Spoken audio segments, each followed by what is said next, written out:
Hi, everyone. So we're going to be talking with Galina, sorry, for the conference today. There we go. Good afternoon or good morning. Good afternoon, Galina. How are you? Good. Do you see me? No, I don't. I think you turned off. There we go. I see you now. Here we are. How are you today? Good. How are you? Good. Thank you so much for taking time out of your day and joining us here to do this video and introduce you to our Florida acupuncture community. So today we are here with Galina, and she is one of the speakers at the 2019 FSOMA conference. And I've teamed up with FSOMA to do these video conferences, these little mini meetings with all our experts at the conference. And I'm super excited to be able to have you today, Galina, and to talk to you because telemedicine is something that we're all moving forward with. And why don't you take a couple of minutes and just introduce yourself to our viewers and to our community. I'm Galina Roofener, and at the current moment, I'm working for Cleveland Clinic as a licensed acupuncturist and Chinese herbalist. Cleveland Clinic is #2 hospital in United States and actually has been named best hospital in the world. So we are huge. We are present in 4 different countries, in few different states. By the way, including Florida, we do have our offshore facility in Weston and Coral Springs. And we are pretty much, excuse me. It's okay. We are pretty much the first major hospital which incorporated Chinese herbal clinic. It's full-blown, no restrictions, custom compounding, perfectly TCM practice. And we are the first hospital who openly says that to entire world. So I'm about to publish 5 years long research on safety of traditional Chinese herbal medicine. Few things how we measure safety is we draw complete metabolic panel at the baseline about 1 month, 6 months in year, and after that yearly for every patient who receives herbs. So far we have had none of liver enzyme elevation or creatinine elevation connected to herbal use, which confirms extreme safety. Ohio law is probably the strictest law in United States since we are very young. Only in 2013, practice of traditional Chinese herbal medicine has been permitted officially in Ohio. And we opened the doors for Chinese herbal medicine clinic on January 1st, 2014. Wow. Yes. So far we are great, and our board requires report of all side effects, not only serious side effects which are FDA reportable, but those minor side effects. So far we have reported 6 reactions, which is about 1.5%, which actually correlates with Chinese data. So safety is impeccable. The newest trends in medicine in general is a telemedicine, and demand for telemedicine growing exponentially. In that there we as practitioners have a new niche for us. Yes. What I see up to this day, we do practice telemedicine, point blank, we do. But looking at online presence of offering of Chinese herbal medicine, very commonly practitioners are absolutely unfamiliar with the law and they violate the law openly. So That's what class will be about. How to do it legally, specifically in applications to Florida law, including telemedicine law, including our Acupuncture Practice Act, how to gather objective science, how to maintain legal records, and so forth. So I'm pretty excited. I'm so excited that you are bringing this lecture forward, because I know when I renewed my license last renewal here in Florida, they asked if I practiced telemedicine. And my heart stopped a little bit, because I was like, well, hold on, why are they asking? Like, they've never asked before. Is it illegal? So immediately I went to, is it illegal? Now, of course, I said, yes, I do, because I have had I'm in Miami. So Miami is a city where people travel in and out to a lot. And a lot of my clients live in different cities or different countries, and they come on vacation and back and forth. And so once I establish a relationship with them, then they're like, whoa, can you send me herbs? Or let's keep on doing our treatment plan without the acupuncture, of course, but with herbal medicine, with food therapy, with other modalities that I practice. And so, yes, even though I'm in Miami, I'm still practicing where I live and where I'm licensed. My clients are sometimes in different cities. And so you're right, the legality of it is not very spoken about. And so I'm just very excited for you to share your wisdom with us. Make sure we're all legal. Unfortunately, peculiarities of the law are, as a telemedicine itself, point blank, you need to be licensed in the state that a patient resides at the moment of the treatment. Ah.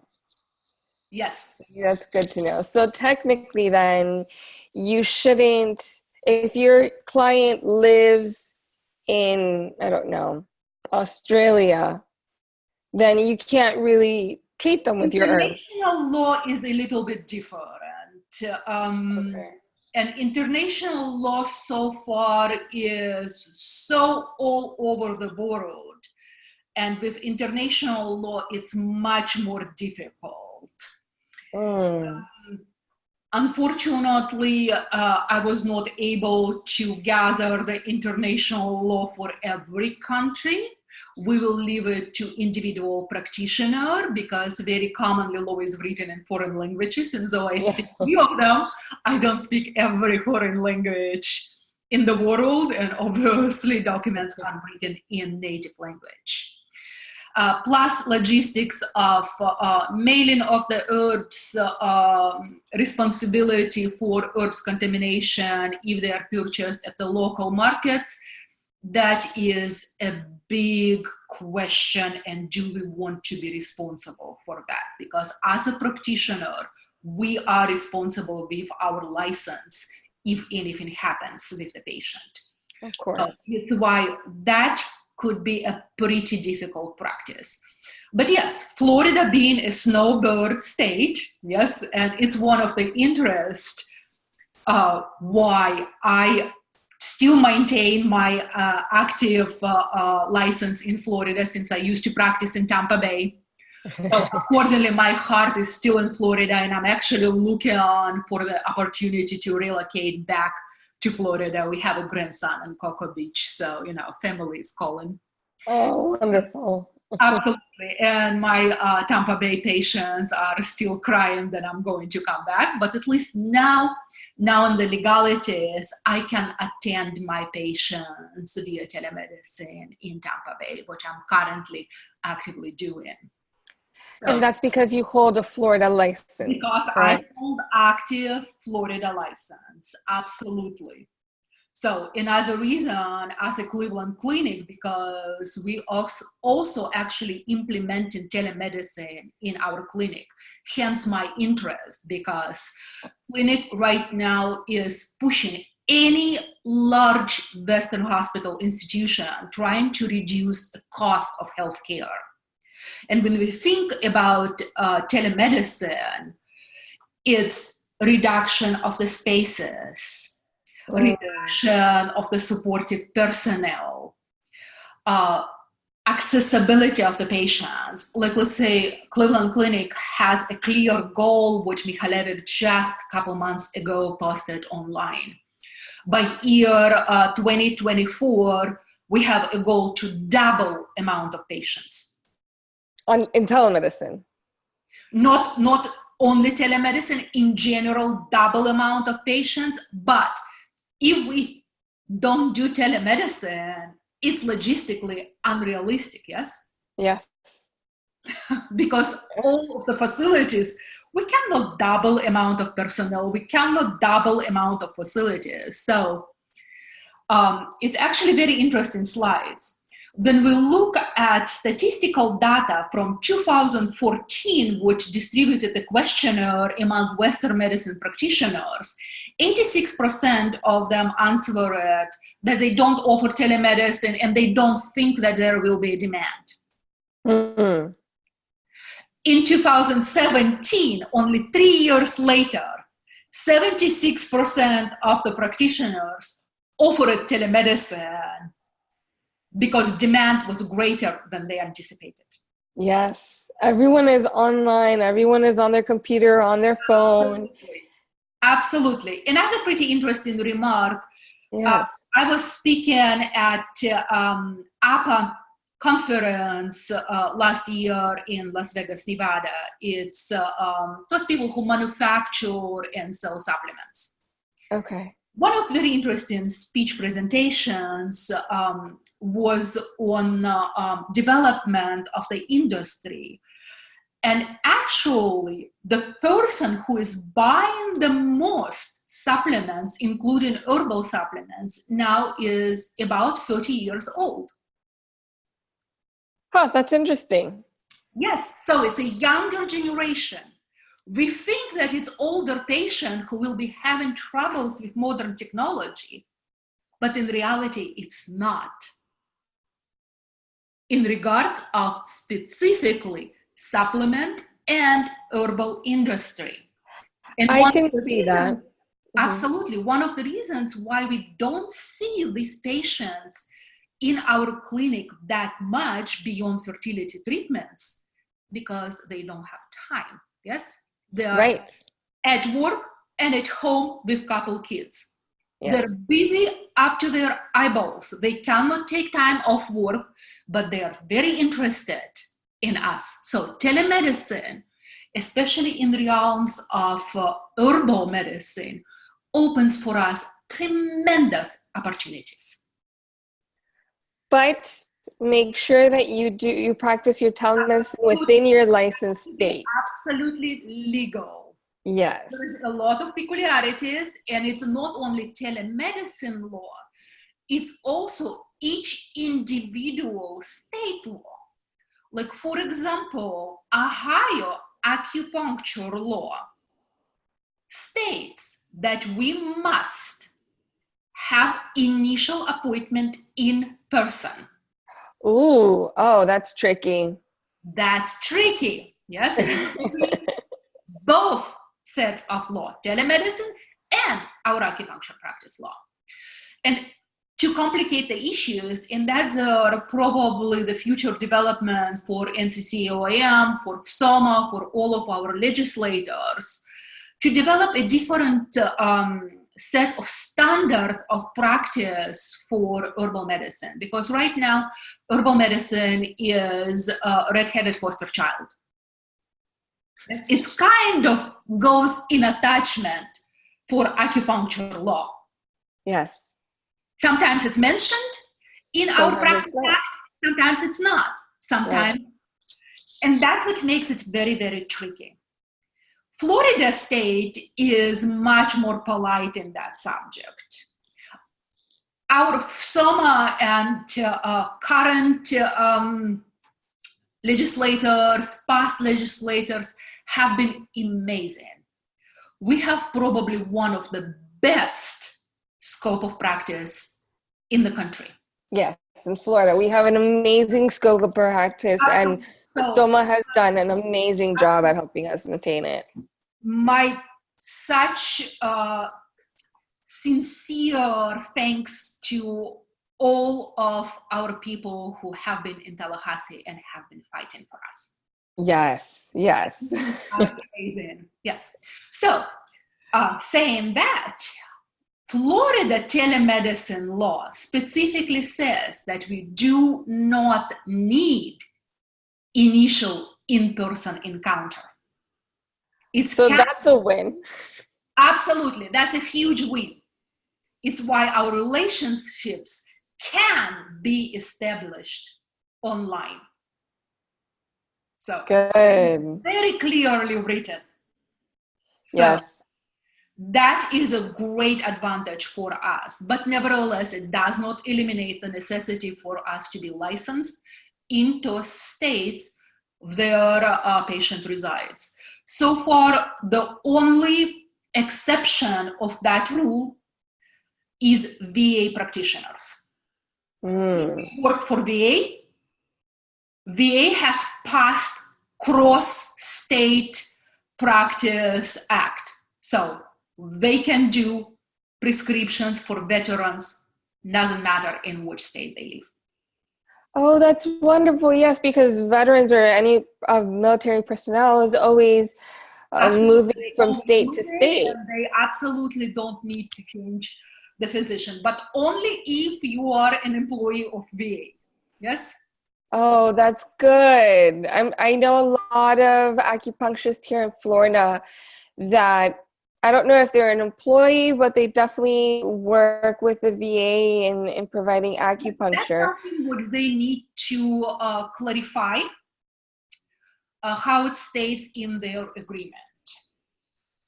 Right. I would assume that it's different if you're an independent contractor versus an employee. And that's its clarification with the employer. Good, good. So for those of you that are watching us, if you have VA clients that travel, make sure you read your contract. If you're an independent contractor, if you're an employee, and what was it that you said, Galinda? That you need to clarify with your employer what is the scope of your practice. Right. Because to the best of my knowledge, so far VA is employing acupuncturists and they will offer acupuncture services. I am not necessarily sure, is it in their personal agreement, can they prescribe traditional Chinese herbal medicine? Yes, wonderful. I assume that if you're contracted to offer acupuncture services, you are entitled for prescription of Chinese herbal medicine. Not necessary. Oh, okay. That's good to know. Absolutely. All of the large institutions have very explicit, and you need to have it in writing. Yes, everything needs to be written down on paper. Every statement needs to be in writing. Yes. I am so... It is a legal matters, so... Yes, of course. You have to, I don't know if everyone knows this, but anytime you're dealing with your license, any legal matters, you have to have a good business head, and you have to make sure that everything is written down, everything is signed, everything that you verbally agreed upon is the same on paper. You have to make sure you have all your bases covered. Yes. So another peculiarity which we have as applied of telemedicine, Western medicine has it a little simpler for them because the law of standards of practice applies to telemedicine as well. In order to diagnose the patient, Western physician has imaging results, lab results, any objective science. For us, standard of practice, objective science is what? Tongue and pulse. Yes. Difficult, yes? Yes, you can't take someone's pulse when you're talking to them via the camera. Yes. So then I got requests from Cleveland Clinic to establish virtual appointments for our herbal patients. It took for me for about 3 years actually to come up with a solution. How we do that? I actually have written a book, how to take the pulse using modern technology, which is widely available. Book is right now in print, and it will be available for sale on Amazon or on my website, which is asiantherapies.org. It will be available on sale in mid-August. It is modern pulse diagnosis using mobile AKG. Mobile AKG is just another Apple product, and you probably see live core commercials on the TV now all the time. New generation Apple Watch already has automatically built-in AKG. We can interpret it from TCM standpoint of view easy. I am fascinated by this. That is amazing. Absolutely. So I will be giving an examples of how to interpret the AKG, how to collect the AKG, how patient can record the AKG at home and upload it to patient portal to transmit it via secured means, because telemedicine means face-to-face. So it has to be like we are speaking right now. I have to see the patient. Right. Will Skype or Facebook work for it? No, it has to be HIPAA compliant. Yes. Electronic means of communication. So I operate us in Cleveland Clinic. We do American Well. They're very big. They don't want to work with single practitioners. It's like Epic, yes? Cost millions, and we are too small for them. They don't talk to us, though I tried to connect them. Them I'm using in Cleveland Clinic. In my private practice, I use actually a capabilities of my EHR, which is Charm EHR. We will be able to see how patient can upload their EKG in my EHR via HIPAA compliant secure patient portal. And I can see it and I can interpret it, and I know objective science. The same way with the tongue, we can collect the tongue, we can compare. Somebody is wishing to chat, but I don't see. Yes, I see it here. It's from Ken, and he put doxy.me, which is HIPAA compliant, and it's free. Mm-hmm. Thank you, Ken, for saying that. So that's always is an investigation. I'm not necessarily given an exact advices on exact sites. It's for the practitioner to look. So, sometimes it's very interesting. I even tried to talk with EHR systems who are geared specifically to our profession. And unfortunately, none of them was receptive. And answer to me was, oh, we are resistant to modern technology. Oh, we don't have a demand. Oh, nobody is doing it. Yes, we don't do it because we don't know how. Right. And if we don't educate practitioner, if we don't show how, it's never going to develop. So it was very frustrating for me then, specifically to us geared EHR systems don't want to talk with me how to do it. They're lost. So, they eventually will be on board, but it's one of those things. So with the tongue pictures as well, when we gather in the tongue picture, we need to make sure that we accommodate and account for lighting changes. Yes, theoretically, we're supposed to observe the tongue in the daylight. Does it happen all the time? Absolutely not. So as a result, is tongue color absolutely true and correct then I observe it? No.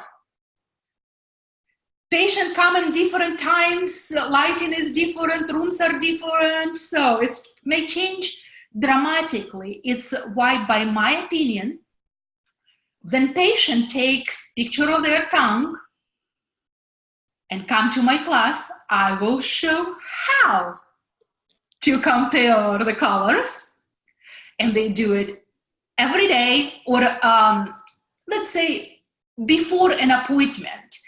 In the morning, before they have their cup of coffee, what they usually forget that they're not supposed to drink, yes, before they come to appointment. Yes. The same lighting. I actually have much more reliable data versus even seeing patient in person. I've definitely struggled with the tongue picture.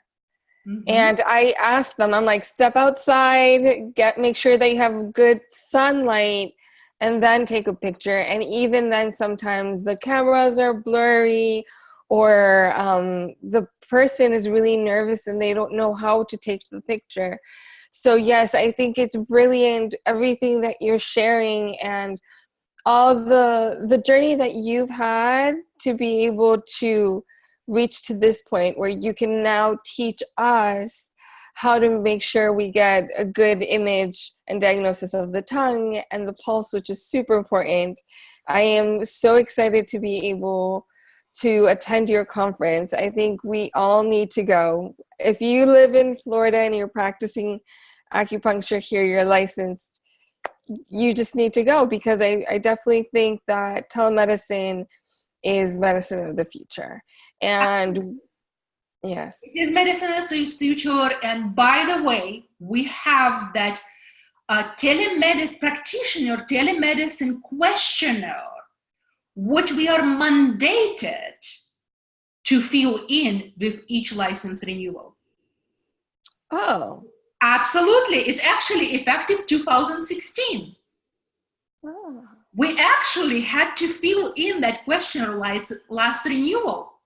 Yes, I remember that. Yes. So, And I have a feeling that a lot of people said no, that they don't practice telemedicine when they actually do, just from the fear, because there's not a lot of information. One of the things which we will be talking at FSOMA conference, how to fill in that questionnaire to stay within the law.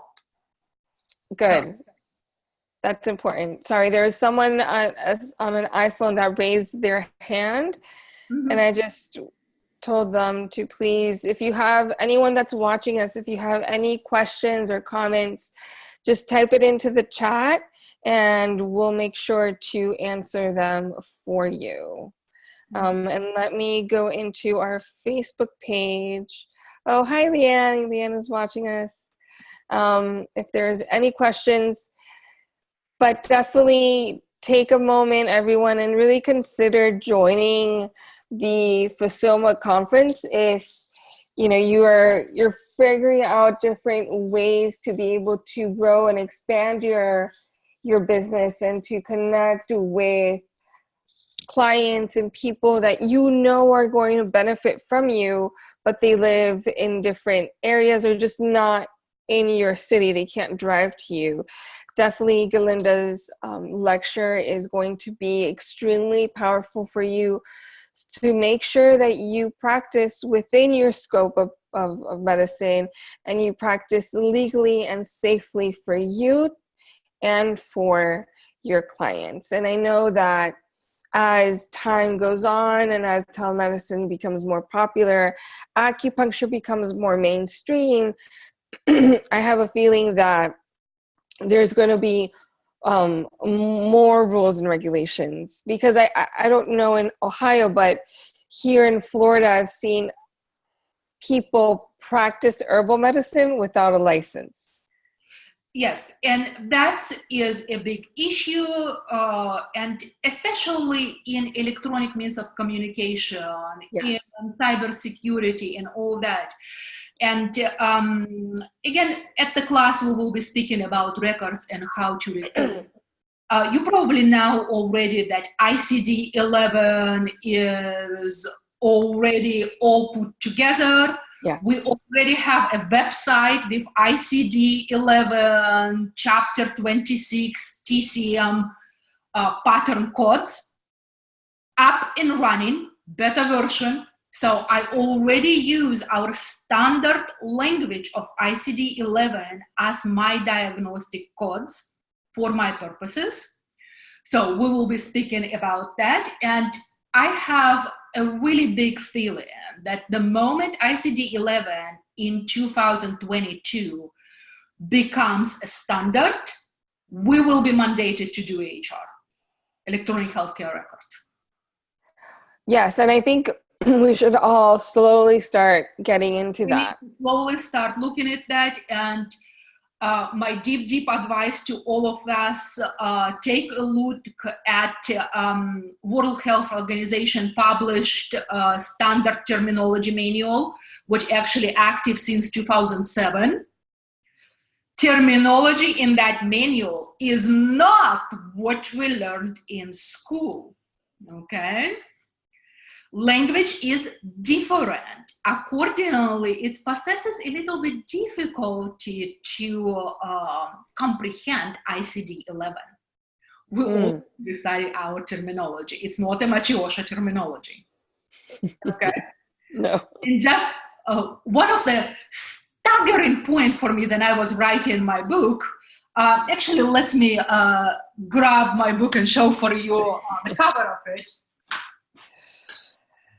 Hakeem, I see your question. I will ask her, and I will also talk to Ellen. So that's already is published. So far, I'm holding editor's copy. It will be available for sale in mid-August.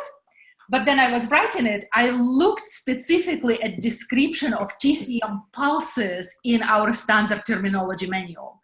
If you thought that 26 pulses of Leash-Jan is a lot, in the manual, it's 48. Wow. Yes.